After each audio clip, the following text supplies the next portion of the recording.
Hello and welcome to episode 167 of Fergo and the Freak. I'm that bloke from Rugby League Project, Andrew Ferguson. You can find me on Twitter at AndrewRP. And joining me as always is the nefarious League Freak. You can find on Twitter at League Freak. How you going there, mate? Hello, Andrew. That's an interesting one. Just came to mind. Yeah. Well, it's fitting. I can't deny that. I want to let everyone know this is going to be a quick episode. The timer is already on us. We've now done 30 seconds of this podcast. We're going to go no longer than 20 minutes, and we've actually set an alarm. So let's see how we go. All right, 20 minutes. So we're going to look at Peter V'landys has come out and decided that he's now making the rules. Like officially the rules of how the game's played. Yeah. It's pretty cool too. It's I like this idea that he can just change the rules whenever he wants. Mid-season, doesn't matter. Who cares? I'll just do it. Yeah. So he's decided to go ahead and push through with this one referee for the rest of the season.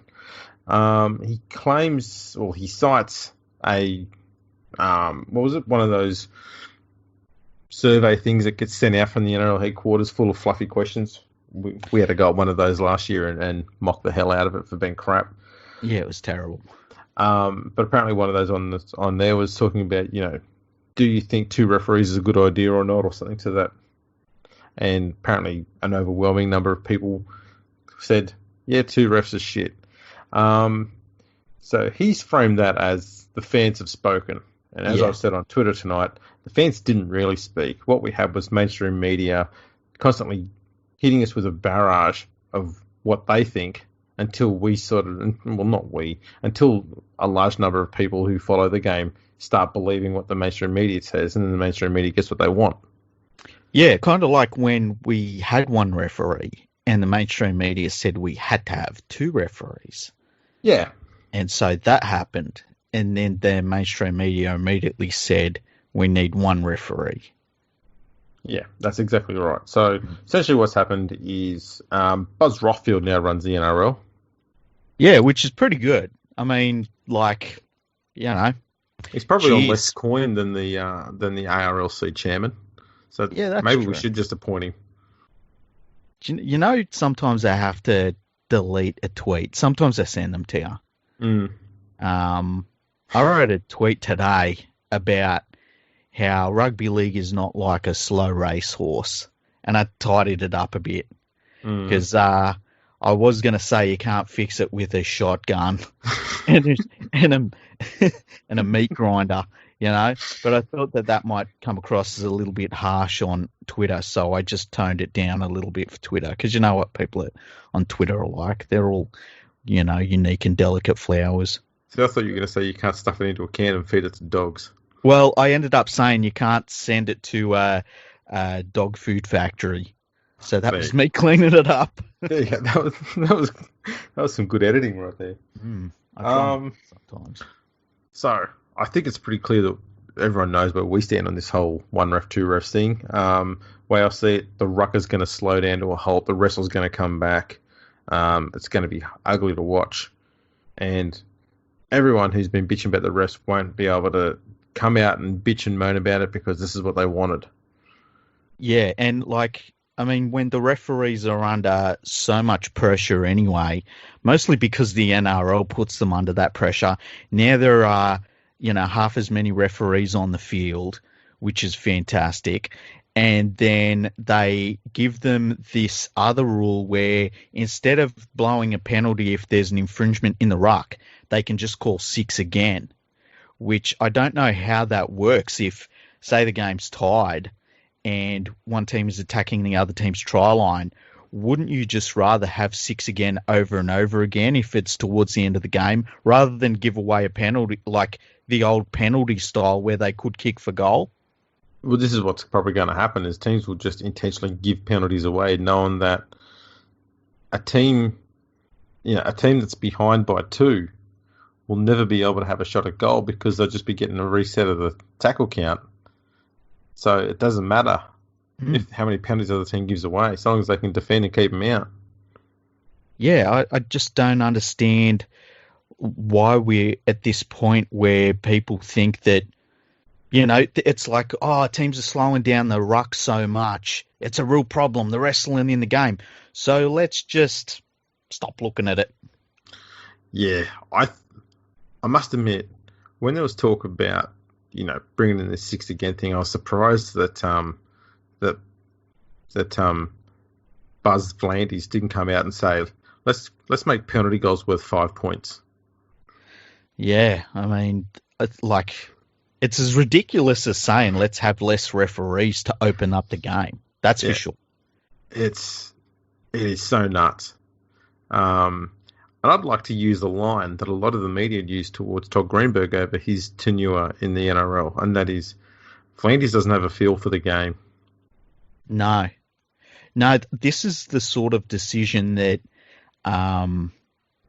anybody that watches the game and really knows it, and I don't like saying that because there's nothing wrong with sitting down and chucking on the footy and not really caring who's playing or where they are on the ladder or anything. You're just watching a footy game. You don't know all the rules. There's nothing wrong with that, right?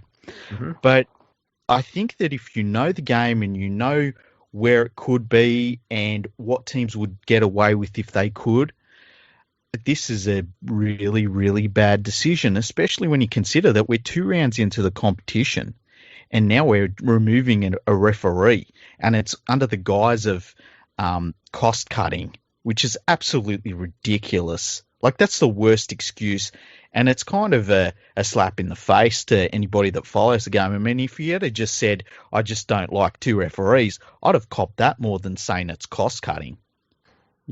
The thing that gets me, okay, about this cost cutting excuse is the cost he saved is going to be, the ballpark figure is $3 million.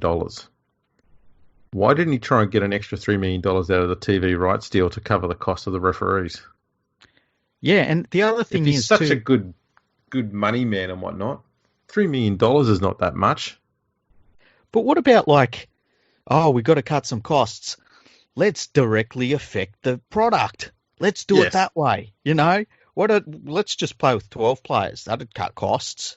In fact, if we don't have any players getting paid, they'd save $200 million a year. Imagine how much money the game would have then. What they just go and say, we're just going to take $250,000 off all 16 clubs in their grant. There's $4 million. Bang, paid for the refs. Done. Yeah. I don't get it. I really don't get it. And the thing that's being overlooked is, oh, cool. We just made a bunch of people that are rugby league tragics in referees. People that love the game, know the game inside out. They train, they work hard, they read that rule book, they know it inside out. Now they're unemployed. Good luck. See you later. We don't care about you. On your way. And I assume too, it's not the most expensive referees they're turning away either. No, I can't imagine it is. So if you're trying to save money, why would you keep the most expensive people? Well, and the other thing is too, having the 2 referees, there's so many bad reasons for it. Having 2 referees on the field allows you to blood first-grade referees so much easier. It's the best system for blooding a referee. You have them run the sideline for a bit, and then they get to be the pocket referee. And then, you can have them be the pocket referee for 50 games before they take over as the main referee. And then they've got so much experience, they're not overawed by it. They can control the game. Their fitness is up. Now it's just we're going to throw them in, and good luck to you. Yep. It is so stupid. There's nothing about this I like. Especially when you throw in the fact that they're really strongly looking at that whole captain's challenge thing. It comes across to me like they don't want referees on the field at all, but for some weird reason they're stuck with them or something. That reminded me of a tweet that I saw by Buzz Rothfield where he said they should save money by getting rid of the wrestling coaches at every club. And I just wanted to drink all the alcohol in the world when I read that tweet, because that's the sort of fucking stupid thinking that is being listened to by the NRL now. It's not just listened to, it's acted upon. Yeah. How nuts is it? It's insane. And can you imagine, like, I could just see the NRL saying we're banning wrestling coaches, and all of a sudden, your wrestling coach becomes your Tai Chi coach or something, or they become a trainer or whatever. Well, they just become a defense coach. Yeah. Oh man, I sometimes I hate the people that run the game, and I think that I hate them more now than I ever have before. I think V'landys is terrible, and you know what? There's rumours that he's going to do this next broadcasting deal in the middle of the biggest economic downturn in over 100 years. Why not? And then he's going to leave immediately afterwards. Well, that'd be the one good decision he'd make. That'd be, yeah. Oh. Can you imagine if he does a shitty TV deal and then he leaves immediately? There was not even a need to go and renegotiate this now. He only did it because Channel 9 had a fucking tantrum. Yeah. He should have sat down with Channel 9 and said, when we get going again, we expect payment on time. And if you don't like it, I'll go over to Kerry Stokes and I'll talk to his people. Yeah, exactly. But, we keep getting told out how he's a good manager and good money man and all this sort of garbage and a good negotiator. I haven't seen any of that. Yeah. I'd like to. I just haven't. You see Big League magazine not being done this year? Yeah. And it's interesting. I spoke on Twitter with Maria Cialis, I hope I pronounced your surname correctly, who was the chief editor, or editor-in-chief. Mm-hmm. And I said, is there any chance that the NRL could buy the magazine, mm-hmm. and then they could keep it running as the official NRL, program that they produce? Mm.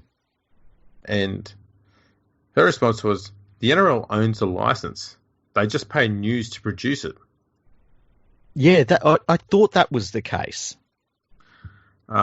Which just means if News have decided to put it on hold, I can't see any reason why they would bring it back. No, especially these days. Like, I mean, they'll see it as they'll obviously do the sums on it, but they won't want a competitor that they don't own. Like, they could start their own rugby league magazine, next year. I think magazines are on the way out anyway. But, the game won't have big league this year. We've lost rugby league week a few years ago. It's kind of sad. Yeah. It now leads Rugby League Review magazine as the last probably major rugby league magazine in Sydney now. Yeah. And yours truly writes for them. Yep. There you go. I got on the right horse in the end. Yeah. Man, it's so weird. It's like, things change. You got to get used to change, because if you don't change, you're standing still. And if you're standing still, you're going backwards compared to everyone else. But man, I really worry sometimes about, and rugby league's in a good place. It's got heaps of money. It's not like it's underfunded like it used to be. But, the product's good when dickheads aren't tinkering with it. Well, that's the thing. And like another rule change. Yeah. And again, it's another rule change that didn't need to happen. The rule changes, I would argue that the rule changes this year have been, and the ones that they've, been looking at, have been the worst ones they've ever looked at. We've got the 20-40 kick, which immediately punches good defence. Yep. Just utterly stupid. The ref's challenge. And now this garbage they've brought in today, one referee and this bloody 6 tackles thing instead of a penalty. And they're going on and on about, like, oh, we got to open the game up. We've got to open it up. This is going to be the best thing for any defensive coach. And I wrote an article today. I said that the likes of the Melbourne Storm, and I'm not picking on them, but the likes of the Storm and the Roosters, the teams that are more defensive oriented and that back their defense more than their attack, man, this is just going to be beautiful for them. It really is. They're going to absolutely just thrive under this. Good luck beating them. What's that alarm going off at your place? Yeah, there's an iPad in another room, and it's got an alarm set for 11:50 for some reason. Why? Yeah, that's I so don't random. know. I fear it's probably going to keep going until someone turns it off. Probably. And given I'm the only one awake. Well, you know, we have 4.5 minutes left to do this podcast. 4.5 minutes left. Yeah. What can we talk? We might actually get this done within the 20 minutes. I reckon. I did mock the concept before the episode started. Yeah, this would be our second shortest podcast that we've done. Yes. And we'll be hard pressed to beat the shortest one. Yeah. We should try and beat it one day though. Like really rush it. That's almost a lovely sound, isn't it? It is. We could just listen to that for 3 minutes. It's kind of soothing. Which is kind of defeats the purpose of being an alarm, really, doesn't it? Yeah, that's the thing. And we were talking about this before the podcast. The alarms are too soothing these days. I need an alarm that sort of punches me in the face. Yeah. You want that 1987 Philips bedside alarm radio, clock radio. It just goes for like 25 minutes. Yeah, that either sounds like an alarm or a really bad porn. Yes, it's a bit of both. It's a bit of both. Oh, man. Well, have we got any shout-outs to do or anything? Oh, we've got some really long emails. We're going to have to do them on the next podcast because they're, like, massively long. Like, we might have to do whole podcasts on these suckers. They're that long. That sounds good. That can be our next podcast episode. Yeah. Then. Yeah, just reading emails. So if you've got an email, send it in, podcast@leaguefreak.com. Yeah, we'll read them out on air. Make sure you check out League Freak's Patreon. Patreon.com/LeagueFreak. Yeah. And I'm putting up... I was going to say, you donate some coin on there and he'll put you up on his website, on his homepage. Yeah, it's pretty cool what I did, eh? Yeah.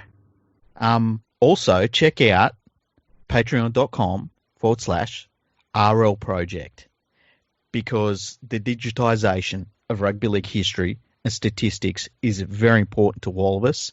And that is what donating to patreon.com/ARL Project contributes to. That's Andrew's work, Andrew's fantastic work. I used it today. I credited it. George. As you do. George. I've even been had a conversation prior to our podcast today with the Rugby League International Federation about sharing some of the data over there. So there you go. It's important info. Yeah, it's getting used by...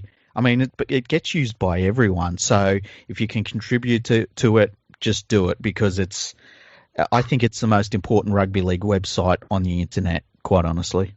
I agree. As far as data goes and information, absolutely. But if you want opinion on this one, eh? If you want some of the best opinion on the internet, you go to leaguefreak.com. I'd agree with that. Yeah. You can look up some articles by Andrew on there. There is one history one on there, I think, but one opinion one. The rest are all history. Oh yeah, the opinion one's pretty full on too. We reread that last year. We were like, oh shit.